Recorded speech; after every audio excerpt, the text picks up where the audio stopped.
Hey everyone, happy Monday, June 1st, and welcome back to Capital Markets Quickie. I'm your host, Endrit Sella, and let's get into the week ahead on the markets. And like always, today's episode is brought to you by AMF Capital, Asset Management Frankfurt. Learn more at amf-capital.de. Let's dive in. This week is one of those weeks where Wall Street has to look beyond Wall Street. So, after a week full of market moves, the focus now shifts from big index levels and tech momentum to something much more real-world. Jobs, wages, households, and what consumers are actually doing with their money.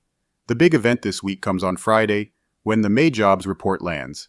And honestly, labor market data has become pretty confusing lately.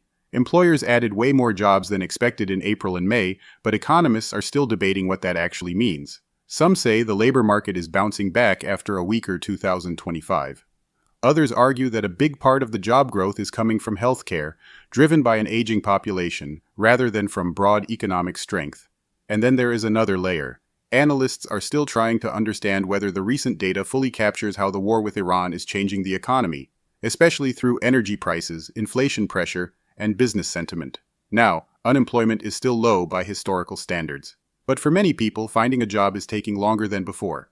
According to a recent survey, 1/4 of unemployed people have been searching for work for more than a year. That is a very different story from just looking at the headline unemployment rate. And this matters even more because the Federal Reserve is entering a new communication phase under Kevin Warsh. He is expected to lead his first policy meeting in the middle of June, and he has been critical of the Fed sharing too much guidance with markets. So if investors hear less from the Fed about inflation and interest rates, they may start relying much more heavily on jobs data, inflation numbers, retail earnings, and other economic signals. Before the jobs report, we also get some important company results.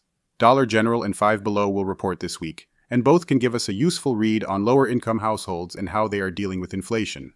On the tech side, Palo Alto Networks, CrowdStrike, and Broadcom are also on the calendar. Broadcom reports its second quarter fiscal year 2026 results on Wednesday, June 3rd, so the market will again be watching the artificial intelligence and data center story very closely. So, this week is really about two questions. Is the consumer still holding up? And is the labor market still strong enough to support the economy? Alright, that's it for today's Capital Markets Quickie. If you found today's episode helpful, hit subscribe and stay in the loop.